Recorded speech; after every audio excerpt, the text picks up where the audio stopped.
25.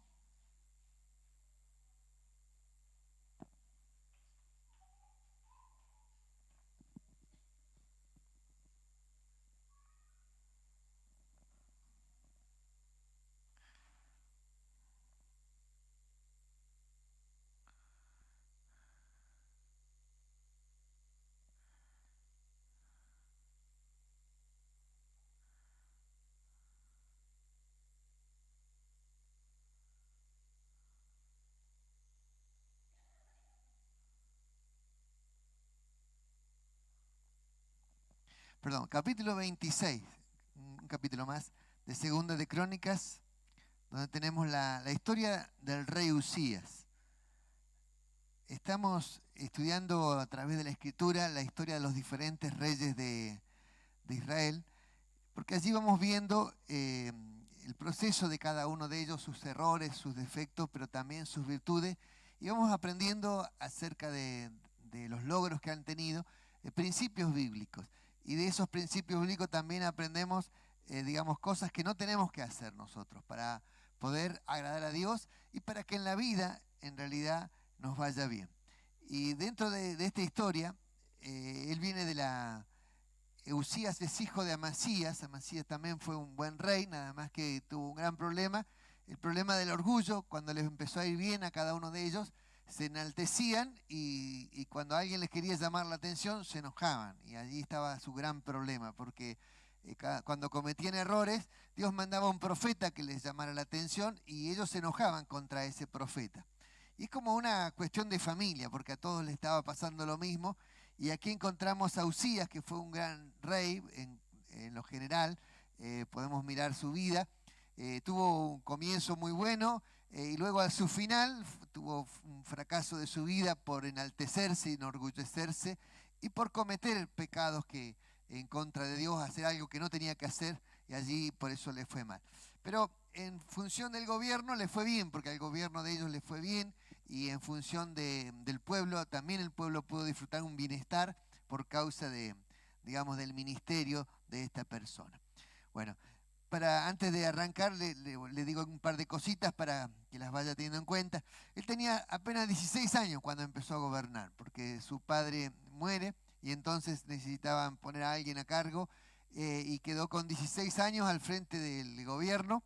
Y a pesar de ello, Dios le dio una larga vida y reinó 52 años, estuvo gobernando digamos, sobre Judá, y de tal manera que él hizo un gobierno próspero y en su periodo, digamos, de gobierno, la gente prosperó, digamos, el país prosperó, y fue un creador de armas, un creador, un inventor de cosas, porque era realmente una persona que buscaba a Dios, y mientras estaba buscando a Dios, Dios bendijo grandemente su vida.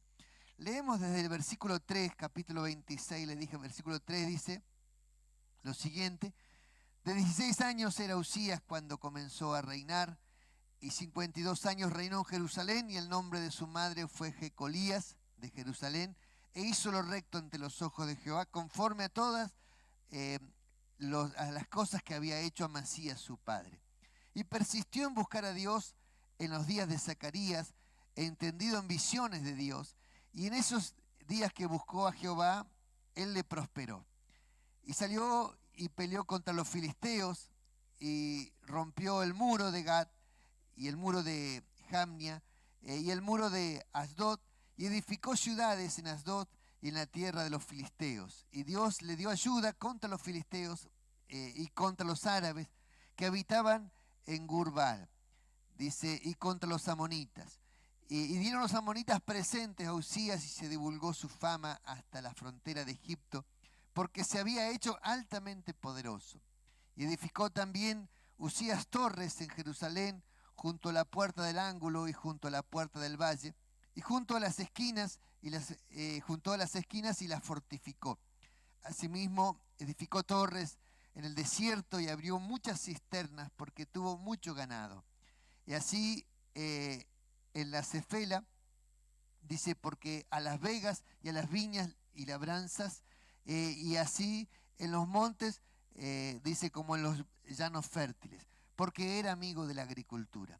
Tuvo también Usías un ejército de guerreros, los cuales salían a la guerra en divisiones, de acuerdo con la lista hecha de mano de Gesiel escriba, dice, y de Maasías gobernador, y de Ananías uno de los jefes del rey.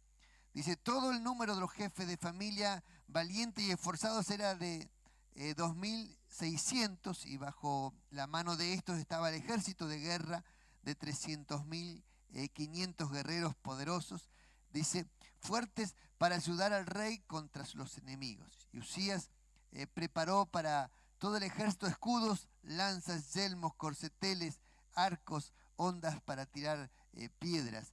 Y el ejército de Jerusalén, hizo en Jerusalén máquinas inventadas por ingenieros para que estuviesen en las torres y en los baluartes para arrojar saetas y grandes piedras, y su fama se extendió lejos porque fue ayudado maravillosamente hasta hacerse poderoso. Hasta aquí nomás el texto. Bueno, encontramos el rey Usías, un gran rey que hizo un movimiento tanto espiritual como económico, y fue un rey que comenzó a buscar a Dios conforme a lo que le habían enseñado. Este rey tuvo la habilidad de buscar a Dios desde juventud, desde los 16 años que empezó su reino. Él tuvo la habilidad de buscar a Dios, ¿no? Y yo le puse como título a este, Dios te quiere poderoso. Eso es lo que el título de este mensaje. Y es para que usted pueda entender que cuando uno está buscando a Dios, Dios va a levantarte y va a bendecirte. El gran problema es cuando dejamos de buscar a Dios. Allí comienzan los problemas en nuestra vida. Pero mientras nosotros busquemos a Dios, que esa es la clave, Dios va a bendecir nuestro hogar, va a bendecir nuestra economía, va a bendecir nuestra finanza, nos va a dar ideas, nos va a dar ingenio, nos va a dar habilidad, nos va a dar la capacidad tecnológica, la capacidad de crear e inventar cosas que a nadie se le ocurrió. Porque Dios es así, Dios quiere bendecir tu vida. El primer punto que puse es Dios prospera tus manos si le buscas de corazón. Dios prospera tus manos. Dios quiere prosperar tus manos. Dice la Biblia que mientras él persistió en buscar a Dios, Dios le prosperó en todo lo que hizo. Por lo cual hay una actitud que tenemos que tomar, que es persistir en buscar a Dios. Y esa es la actitud principal. Cuando una persona busca a Dios y lo pone primero en su vida, y persiste en ello, es decir, que uno pone esfuerzo en ello, ¿no? Cuando hablamos la palabra persistir, es como decir, bueno, yo hago gimnasia. Bueno, uno puede decir, bueno, jugué la pelota. Bueno, uno puede jugar la pelota un ratito, pero diferente es ser un jugador de fútbol. Entonces, un jugador de fútbol es alguien que persiste en el deporte. En cambio, alguien que juega así como por un día que se puso a jugar a la pelota, ese como alguien que vino al culto un día y bueno, y que pretende que ese día que vino al culto Dios le arregle todos los problemas de su vida. Entonces ahí está la diferencia. Cuando uno persiste en buscar a Dios, es la persona que busca a Dios, que se entrena en las cosas del Señor. Entonces esa persona Dios la va a bendecir grandemente. Amén. Entonces, cuando uno no puede pretender un día que va al gimnasio porque levantó una pesa tener un cuerpo formidable. Entonces tampoco puedes pretender que porque un día oraste, Dios te derramó toda la bendición sobre tu vida. Tenemos que mirar acá que él pudo, en el versículo 5, que dice que él persistió en buscar a Dios, dice. Con Dios, algo que marcamos la semana pasada, las cuentas son cortitas. Es decir, si vos buscas a Dios, Dios te va a bendecir. Pero si vos lo dejás a Dios, pues Dios te va a dejar también. Porque esa es la realidad. En cuanto a la bendición de Dios está sobre los hijos que le buscan y que le aman y que son fieles. Pero cuando tú dejas de hacer eso, que es parte de la vida de un cristiano, entonces Dios también te deja a la deriva y allí la protección de Dios sale de sobre ti. Entonces Dios no está obligado a protegerte si tú no quieres andar bajo sus alas. Si tú andas bajo sus alas, Dios sí te promete que te va a proteger. Y Él sí está obligado a protegerte porque son sus promesas. Él cumple sus promesas. Por lo cual, si tú le buscas y agradas a su nombre, Dios promete protegerte y librarte de todo mal. ¿Cuántos dicen amén a esto? Estudiábamos el miércoles nuestro culto de enseñanza en las promesas que Dios le hizo a Abraham. Una de sus promesas es que Dios lo iba a proteger, y cualquiera que te maldijere será maldito y cualquiera que te bendijere será bendito. Y esa promesa es para todos los hijos de Abraham, ya sea hijos de sangre o hijos de la fe, porque nosotros somos hijos por la fe de Abraham. Por lo cual todo hijo de Dios tiene el derecho de reclamar esa promesa que Dios le hizo a Abraham, como hijo de Abraham, de que Dios te iba a proteger, mientras tú le busques al Señor. Pero si tú no le buscas al Señor, Dios no está obligado a protegerte. Porque mientras tú estás bajo su amparo, sí, Dios te va a proteger y te va a bendecir. Entonces, cuando te empiecen a entrar las saetas o las maldiciones y te empiece a tocar, bueno, por algo te está tocando. Porque en algún punto te olvidaste de buscar al Señor, dejaste una puerta abierta donde el diablo pudo entrar y destruirte o atacarte o enfermarte o tocar tu cuerpo. Por lo cual, aquí está la promesa maravillosa de que mientras tú persistes en buscar al Señor, Dios prospera tu vida. Amén. Amén. Porque no voy a explicarte o enseñarte una falsa doctrina en que Dios te va a prosperar, hagas lo que hagas, porque no es cierto. Dios te va a prosperar mientras tú persistas en buscarle, Dios te va a prosperar. Pero si tú dejas de buscarle, pues no pretendas que Dios siga latente con sus promesas, porque sus promesas son condicionales en este caso. Mientras tú le buscas, sí va la bendición a estar sobre tu vida. Si tú dejas y abandonas los caminos, Él te dejará y tú te secarás.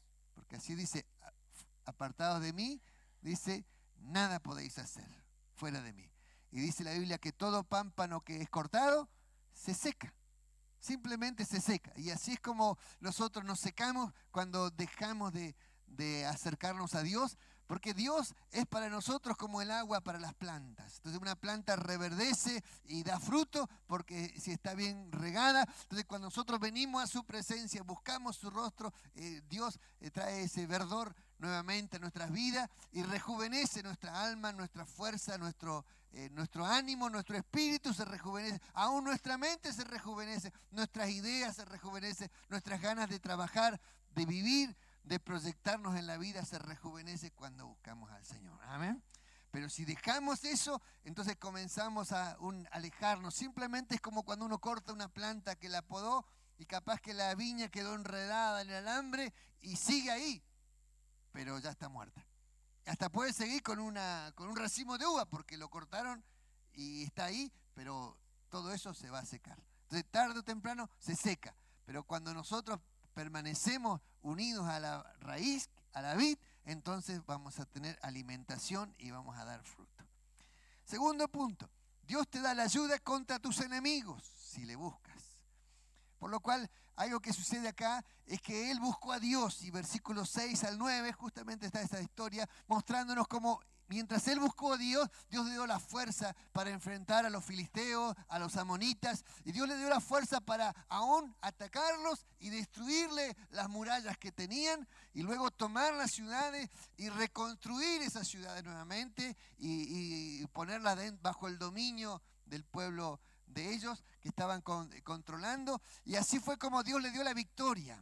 Por lo cual a veces tenemos enemigos en nuestra vida y a veces son más fuertes que nosotros, pero nosotros tenemos que entender que si nosotros buscamos a Dios, Dios nos va a dar la victoria sobre nuestros enemigos. Amén.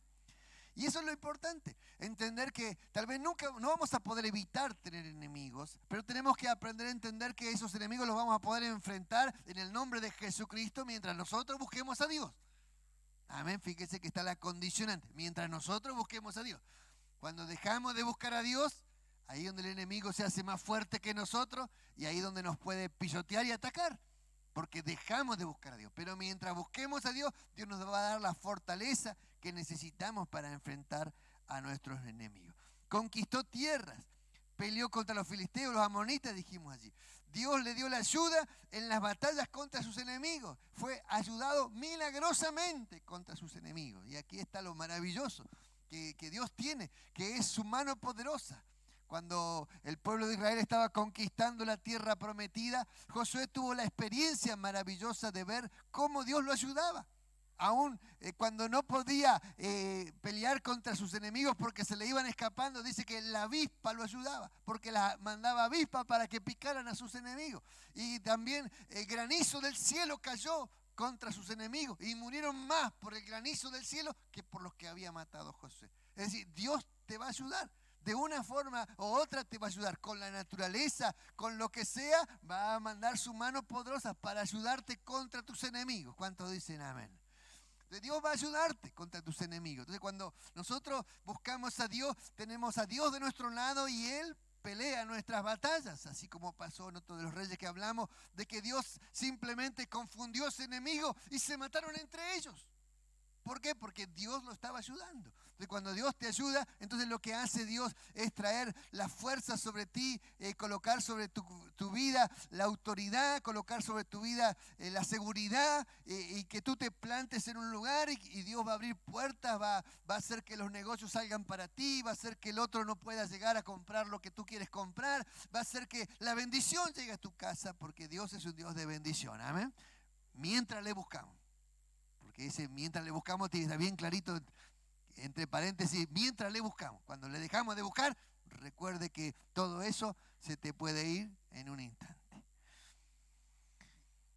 Dice que se hizo altamente poderoso, dice el texto que allí en versículo 6 al 9, a ver si lo podemos volver a releer.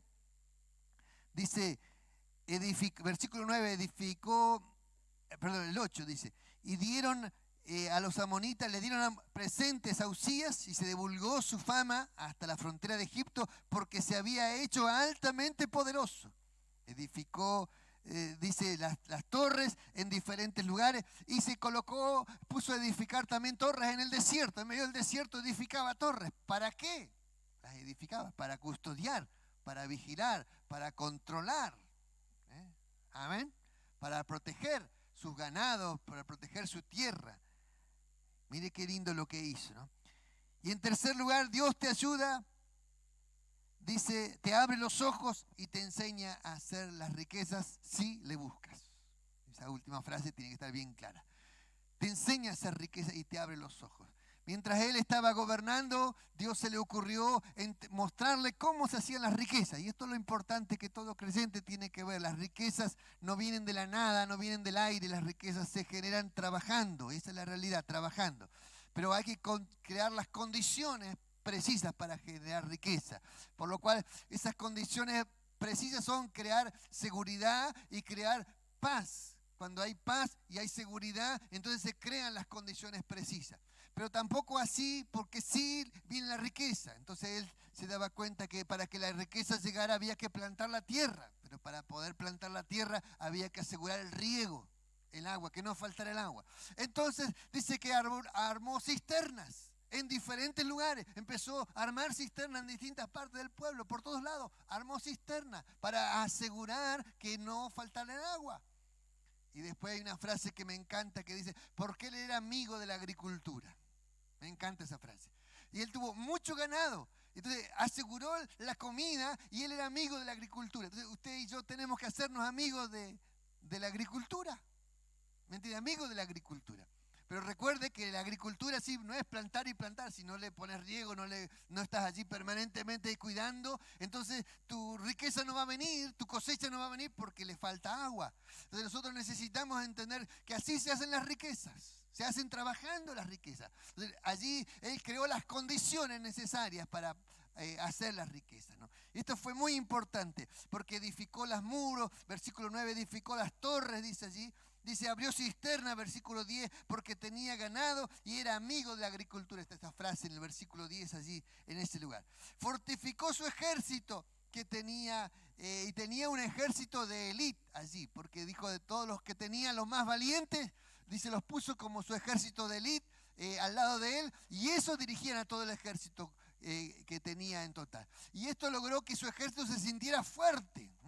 Y luego, ¿qué hizo? Capacitó a ese ejército, le dio herramientas, le dio, bueno, hoy no serían grandes herramientas, pero le daba arcos y flechas para tirar, escudo, le dio paves, le puso ondas para tirar piedra, de lo que se usaba antes, ¿no? Entonces, él tenía herramientas con qué pelear, porque una cosa es decir trabajar y no tener con qué, y acá ellos tenían con qué, como si a nuestro policía le ponemos chaleco antibala, le colocamos armas que funcionen, le ponemos las taser esas para evitar que les golpeen, que los maltraten, le ponemos escudos. Entonces, la policía va a estar bien defendida. Entonces, allí es lo que hizo él, proteger a su gente, darle herramientas a su gente. Y esto es importante entender porque a veces queremos cambios y no colocamos las condiciones necesarias para que el cambio suceda. Nosotros a veces queremos trabajar, hacer cosas y no tenemos con qué, queremos con una pinza clavar un clavo, queremos tratar de hacer, no tenemos con qué hacer las cosas. Entonces necesitamos adquirir herramientas para poder hacer las cosas. ¿Cuántos dicen amén? A ver. Yo soy un amante de la herramienta, a mí me encantan las herramientas y me encanta tener y comprar y siempre mi shopping es ir a ver herramientas. Entonces eso es lo que me divierte a mí. Pero porque necesito entender cómo se genera la riqueza, cómo se hace la transformación de las cosas y cómo con un par de herramientas uno puede hacerse un mueble, hacer una casa, hacer una estructura. Con un par de cosas lo podemos lograr. Entonces es tan importante las herramientas. Alabado sea el Señor por eso. Hacerse amigo de la agricultura, hacerse amigo del trabajo. Usted tiene que ser amigo de algo, más allá de los amigos en persona. Hágase amigo de los fierros, hágase amigo ¿me entiende? De la madera, hágase amigo ¿de qué se hace amigo usted? ¿Qué es amigo de qué? Entonces, de eso que usted se hace amigo, que ama, ¿me entiende? Eso es lo que usted va a perfeccionar, lo va a mejorar. Lo que usted ama hacer es lo que va a mejorar. Entonces, nosotros necesitamos entender esto y necesitamos que aún nuestros gobernantes sean amigos de la agricultura, amigos de la tierra, nuestros gobernantes, porque si son amigos crean las condiciones necesarias para que el campo prospere, las condiciones necesarias para que la energía prospere, las condiciones necesarias para que la metalúrgica prospere, las condiciones necesarias para que las fábricas de automóviles prosperen, las fábricas de zapatos prosperen, para que las condiciones necesarias para que todo prospere. Amén. Entonces necesitamos que nuestros gobernantes sean amigos de la gente, amigos del trabajo, amigos de las cosas que hacen prosperar nuestra nación. Amén. Como pueblo cristiano nosotros tenemos que ser emprendedores. Porque si algo que va a prosperar tus manos va a ser que tú emprendas cosas. Que tú entiendas que Dios quiere que emprendas cosas, que Dios es un Dios de emprendimientos. Por lo cual Dios dice, una de las palabras que le dice a Josué, todo lo que pongas tu mano para hacer, Dios lo va a prosperar. Pero tenés que ponerte a hacer algo. Dios prospera las cosas que hacemos. Entonces algo es importante esto, entender que nosotros podemos generar recursos a través de aquello que emprendemos. Pero lo que emprendemos hay que protegerlo, por lo cual es todo un combo de cosas que hay que tener para que nos vaya bien en la vida. ¿Cuántos dicen amén? A ver. Porque tú puedes comprar mucha herramienta y no tienes dónde guardarla y la guardas abajo de un techito y cuando llegaste no quedó nada. Porque ¿qué te faltó? Protegerla. Entonces si tú antes de comprar, pon una buena cerradura, coloca un buen lugar donde esté guardado, que no te lo puedan robar, porque esto es parte de la prosperidad, si no es como tirar tu dinero por allí. Entonces Dios necesita que utilicemos la inteligencia. Entonces cuando buscamos a Dios, si hay algo que hace Dios, es despertar la inteligencia. Amén. Despertarla, la inteligencia se tiene que despertar de nuestras vidas, hermanos queridos, porque hay gente que, como decía mi suegra, en una época decía que hay gente que no piensa con la cabeza, piensa con los pies. Entonces hace cosas, pero no piensa lo que está haciendo. Entonces la gente no piensa lo que hace. Entonces necesitamos pensar lo que hacemos, pensarlo, ¿me comprende? Entonces invertir, pero luego hay que proteger lo que invertimos, cuidar lo que invertimos para que pueda perdurar en el tiempo y para que sea útil para nuestras vidas. Otras cosas que miramos acá, dice versículo 15, menciona, que hizo máquinas inventadas por él. Uno ve en las películas como la artillería de flecha que se tiran así, parece que la hubieran inventado alguien por algún lado, pero acá está en la Biblia quién la inventó. La inventó Usías. Después se la habrán copiado, pero a él se le ocurrió inventar una artillería como una ametralladora de flechas. Y las colocaba en esos baluartes que había hecho, esas torres, colocaba esas ametralladoras de flecha y dice que cuando tiraban así, claro, a sus enemigos mataban a un montones, porque él inventó una máquina. Y dice que inventó una máquina para tirar grandes piedras, las catapulpas, que uno ve después en las películas. ¿Quién la inventó? Usías la inventó. Entonces después, obviamente, vendió su producto y vendió máquinas para hacer esto, pero él lo inventó. ¿Por qué lo inventó? Porque Dios le iluminó su cabeza. Amén. Así que si Dios te ilumina tu cabeza, tú vas a inventar cosas. Vas a tener la capacidad de invención si Dios te ilumina tu cabeza. Mientras tú perdures en buscarle. Porque cuando tú dejas de buscar a Dios, lo que viene en lugar de luz es oscuridad. Y cuando la oscuridad viene, tú no puedes ver más allá de tus ojos. Y ese es el gran problema de mucha gente. Por eso mucha gente lo único que hace es copiar lo que otro hace. Porque no se le cae una idea de la cabeza. No se le ocurre nada. Entonces, si tú eres un hijo de Dios, Dios va a iluminarte. Si tú buscas a Dios, Dios te va a dar sabiduría. Dios te va a dar inteligencia. Y te va a enseñar métodos nuevos para hacer las cosas. ¿Cuántos dicen amén? A ver. Cuando Jacob, otro personaje bíblico, estaba allí trabajando para su suegro, trabajó 14 años para comprar a sus 2 esposas. Y luego estuvo 6 años más. 6 años más. Y en ese periodo de 6 años más que estuvo, Dios le empezó a iluminar su cabeza y le empezó a enseñar cómo había que pastorear las ovejas. Y le empezó a enseñar que cuando la oveja era debilucha, esa no valía ni la pena preocuparse. Cuando la oveja era fuerte, a esa había que cuidar. Y empezó a preocuparse por las ovejas fuertes para que pudiesen multiplicarse. Y cuando se multiplicaban, empezó a tener una metodología nueva de procreación. Entonces, esto es importante entender porque esto significa romper con los parámetros que el mundo tiene y formar parámetros nuevos, crear cosas nuevas. Mientras buscamos a Dios, Dios prospera en nuestras manos. ¿Cuántos dicen amén? Dios quiere hacerte poderoso. Dios quiere hacerte poderoso. Dios quiere bendecir tu alma, bendecir tu vida, pero tú necesitas tener esto bien claro. Si tú dejas al Señor, tu mente se te oscurece y a partir de allí se te acaban las ideas. Entonces, si tú quieres tener una mente llena de ideas, llena de proyectos, pues busca al Señor con todo tu corazón y persiste en buscar al Señor y ejercítate en las cosas del Señor. Entonces, tu mente va a estar permanentemente llena de proyectos adentro de tus ojos. Vas a ver lo que otros hacen y tú vas a empezar a observar y vas a encontrar una metodología mejor para hacerla. Una metodología más moderna, más rápido, más eficiente. Porque vas a ver, tus ojos van a inventar cosas que los otros no van a ver. Tú lo vas a poder ver porque Dios ilumina tus ojos. Amén. Decirle que está al lado suyo que el Señor te ilumine los ojos. A ver. Decirle así que el Señor te ilumine los ojos. Amén. Que el Señor te ilumine los ojos. Alabado sea el Señor. Amén. Necesitamos la presencia del Señor, porque si la presencia de Dios está sobre nosotros, entonces Dios va a bendecir nuestras vidas. Amén. Y eso es maravilloso.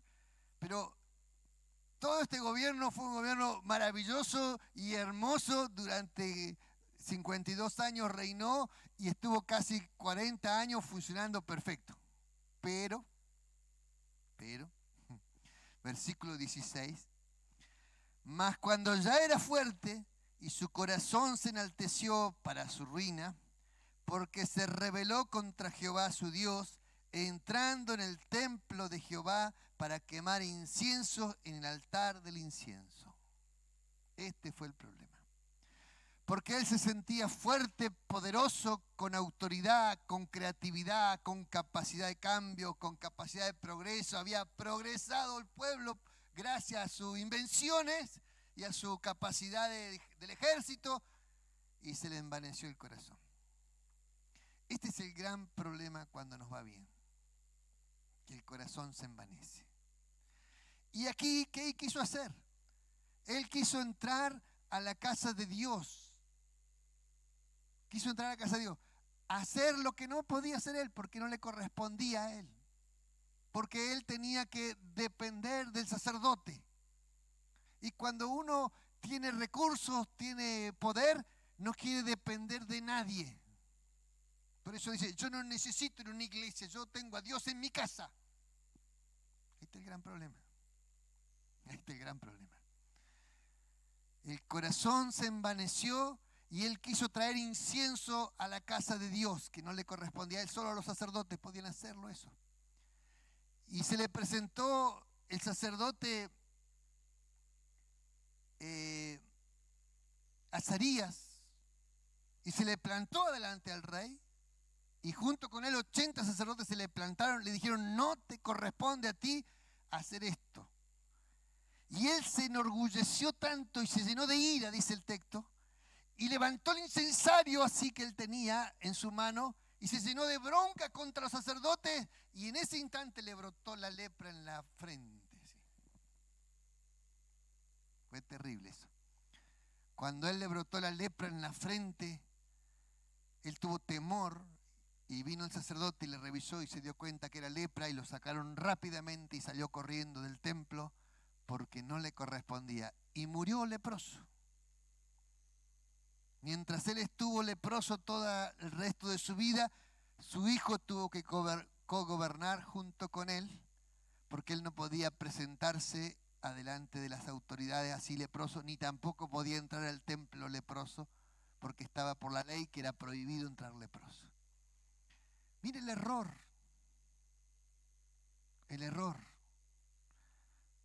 Tan bien que veníamos, y esto que nos enseña a nosotros, porque todos estos textos lindos de la Biblia y esto maravilloso que es que Dios muestra los errores de sus próceres del texto bíblico, es para que nosotros aprendamos, para que nosotros podamos aprender a vivir, aprender. Hoy tal vez tú no eres poderoso, no eres fuerte, no eres rico y capaz que tú dices, bueno, yo no tengo este problema de orgullo porque todavía no eres rico ni poderoso, pero vamos a ver cuando tengas plata y poder, a ver cómo va a ser tu corazón.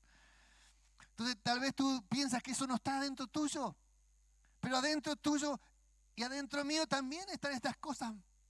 El orgullo, cuando si tú te molestas, cuando alguien te llama la atención y ya te irritas, es porque adentro hay algo de esto. Nada más que todavía como eres pobre, un pobre infeliz, todavía no pasa nada que tenga eso porque nadie se da cuenta, pero cuando te bendiga Dios y te prospere Dios, vamos a ver si no salta luz y no te planta y no me quiere serruchar el piso y echar al pastor, ya lo echamos al pastor, ya no nos sirve. Porque todo eso está en el corazón. Conclusión. Debemos buscar a Dios todos los días de nuestra vida. Mientras busquemos a Dios, Dios nos va a ayudar. Porque es la regla. Tercero, sus promesas están condicionadas a nuestras decisiones. Tengamos cuidado cuando estemos prosperados y cuando estemos arriba, porque allí el orgullo nos puede destruir. Hay un texto que quiero leer, Mateo 23:12, ¿se lo puede ubicar ahí? Mateo 23:12. Dice, porque el que se enaltece será humillado y el que se humilla será enaltecido, dice la Biblia. Lo dijo el Señor Jesucristo. Entonces, en esta enseñanza que hoy sacamos para nuestra vida y que aprendemos, Dios quiere vernos poderosos. Dios quiere bendecirte, darte poder en tus manos, darte autoridad. Dios quiere levantarte. Eso es lo que quiere hacer. Dios quiere bendecir tu casa, bendecir tu hogar, bendecir a tus hijos. Quiere prosperarte. Lo único que tienes que tener cuidado es buscar siempre al Señor. Y cuando te vaya muy bien, cuidado que el orgullo es lo más peligroso que hay. Y podés tener todo un gobierno de 40 años que te va bien y terminar leproso todo el resto de tu vida. Entonces, uno tiene que pensar que cuanto más grande eres, más peligroso de caer estás. ¿Entiendes? Cuanto más arriba estás, es más posibilidad de caer tenés. Por lo cual es cuanto más tenemos que cuidarnos en mantenernos humildes de corazón para agradar al Señor. Y reconocer que todo lo que tenemos es porque Dios nos dio. Si hay poder, si hay autoridad, si hay buena defensa, si hay buena casa, si hay seguridad, todo es porque Dios te lo dio. Reconocerlo. Cuando tú reconoces eso, dice la Biblia, Dios se complace en bendecirte. Se complace en bendecir. Dios quiere bendecirte y le da placer bendecir tu vida. Amén. Pero mantén tu corazón humilde y Dios te va a exaltar hasta lo sumo. Amén. Oramos al Señor. Te invito a ponerte de pie, por favor. Alabado sea el Señor. Colócate de pie. Y piensa, tal vez tú en tu vida estás pasando por una situación mala. Tal vez estás allí abajo, tal vez estás endeudado. Tal vez estás enfermo. Tal vez estás viniendo destruido a los pies de Cristo. Pero Dios le da placer que estés en su casa. le da placer recibirte. A Dios le da placer que tú le busques. Y en tu corazón está esa decisión de decir: yo busco a Dios para que me ayude. Busco a Dios porque lo amo. Está en ti la decisión. Mientras tú buscas a Dios, Dios te va a ayudar. Pero si tú te enamoras de Jesucristo, te enamoras de Dios, entonces tú vas a permanecer en Dios siempre. Rico o pobre, vas a permanecer en Dios. Levanta tu mano al cielo. Amado Dios, te damos gracias, porque tu palabra siempre nos enseña algo. Señor, gracias por tu presencia. Ayúdanos a mantenernos humildes de corazón en una búsqueda permanente de Dios. Ayúdanos a tener ideas, a tener proyectos, a proteger lo que tú nos has dado. Señor, derrama tu presencia en nuestras vidas y perdona nuestros pecados, Dios. Límpianos de toda maldad. Purifica nuestras vidas, Señor, para que nuestra vida te agrade. Señor, que en nuestro corazón no hayan cosas malas y perversas, sino que tengamos un corazón humilde adelante de tu presencia, y que cuando tú prosperes nuestras vidas, nuestro corazón se mantenga en humildad, Señor. Señor, reconocemos desde este lugar que todo lo que tenemos te pertenece y que todo lo que tú nos has dado ha venido de tu mano, Señor. Señor, gracias por tu presencia y por tu bendición en el nombre de Jesucristo. Amén, Señor, amén, amén, amén. Alabado sea el Señor. Vamos a orar también si hay alguien enfermo en este lugar, o que esté pasando por alguna enfermedad en su vida, para que Dios te sane, para que Dios obre milagrosamente, para que Él te levante, para que vuelva el poder, la fuerza a tu cuerpo, que salgan los miedos, los temores que a veces tienen nuestras vidas, que se vayan de nosotros. Cierra tus ojos, por favor. Señor, te ruego ahora por cualquier persona que esté pasando por alguna enfermedad física, emocional o espiritual, oh Dios, que saque los miedos que hay adentro del alma. Señor, si alguien ha estado azotado por la vida, que tú le levantes su alma. Señor, que tú le abraces con tus brazos de amor, tu brazo de consuelo para sacar la pena y la tristeza del alma, oh Dios. Que tu presencia traiga consuelo a nuestras vidas. Señor, levanta al caído, levanta al que está triste, el que está en una situación de amargura, y sana su alma. Y derrama tu poder que sana nuestros cuerpos, Dios. Sana y restaura nuestros cuerpos con tu presencia, te lo ruego, Dios.